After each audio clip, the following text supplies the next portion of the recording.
horses on New Year's Eve, walking down my Brooklyn street.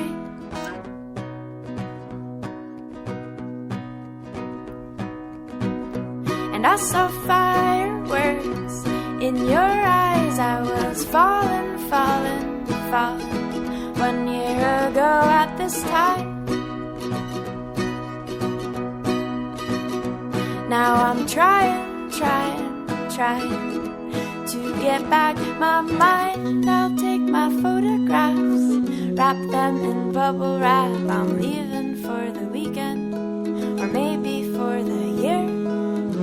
I'll secure all my edges, all the fragile remarks that were taken the wrong way before I go leaving for the year.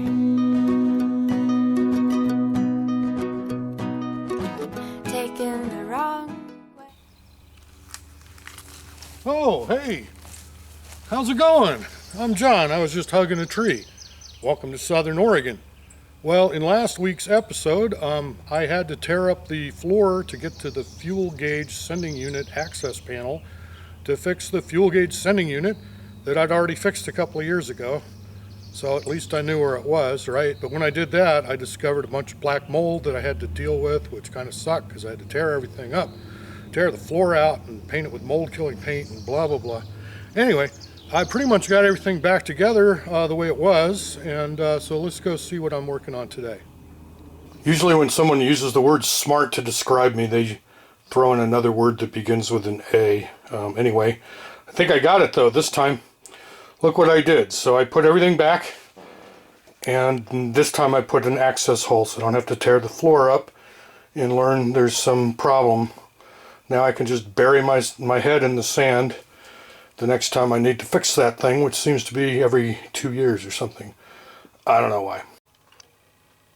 Here's what it looks like with the table in place. And for the other table, let's take a look at that. In here, the way I put this table in originally, I had a long sheet metal screws that went through and screwed to the back, the floor under the bus under there. And I don't know if I like that. I think I might take the opportunity now to replace that. And what I really want under there is be able to screw in machine screws. So I want threads, under the bottom there. And so I'll show you what I'm going to try and do with that. So I just got some flat steel stock here, and this stuff I will cut into rectangular pieces. This is a tap. If you're not familiar with this will make threads. So I'll drill a hole in there and I'll make threads to fit my machine screws. And this is, use a little bit of oil. You're supposed to actually use cutting oil. They didn't have cutting oil where I was. So then I'll cut this. I need 6 of these, and then I'll cut 2, so I'll have the big hole here with the threads in it, and then I'll drill another hole here and here for screw it in to the bottom under there.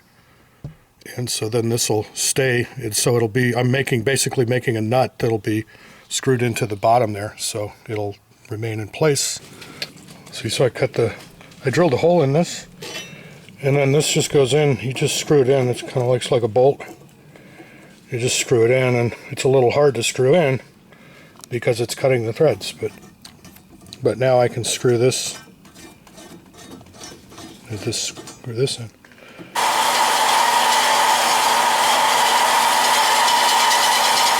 Holding this by hand while I drill it was a bad idea because I got blood all over the place, unfortunately. Holding it with this clamp is a good idea. So if you're going to do this, do it the good way, not the bad way. So here's what they look like.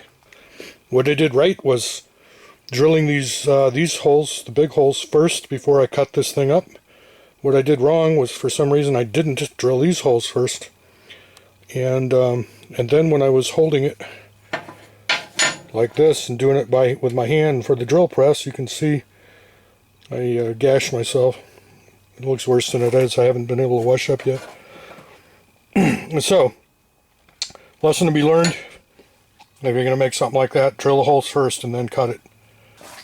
And of course, the more astute viewers will also make the comment, yeah, dummy, wear gloves.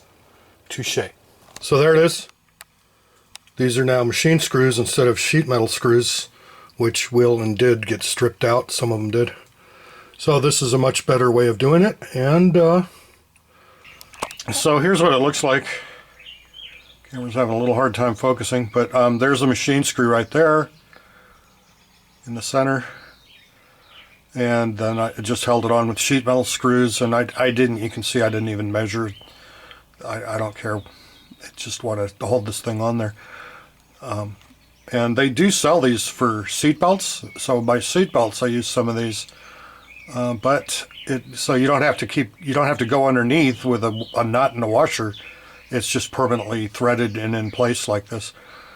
But the ones for the seat belts are too big, and I'm sure they make something like this that you can buy, but I couldn't find it. So I had to make my own. But yeah, you may be asking, whatever happened to those magnetic cabinet door latches? Well, I'm glad you asked that question. I cut these little wooden blocks. They're going to go in there like that. And then my magnetic latch is going to... Somebody's having trouble focusing. Looks like the camera had a few too many last night. Anyway, I'm going to put the magnetic latch on here. And here's how they turned out. Cool, huh? Just as I thought I was home free, ready for the season, I turned my water on and discovered a really cool, or not so cool, waterfall back here. So, I guess that's probably a preview of what I'm going to be working on next. I got a leak, broken pipe back there, probably frozen, apparently. So I'm going to have to take this toilet out, but it won't be so bad. I use these are RV sewer quick release, so I can undo this, and it's attached to the floor with some angle brackets and plugged in right there. So I'm going to have to pull all of this out of there, unscrew that wall, and fix the plumbing, which hopefully won't be too big of a deal, but yeah. Well, that's the way it is here deep in the hills of Southern Oregon. Thanks for watching. Hope to catch you next time. Group hug!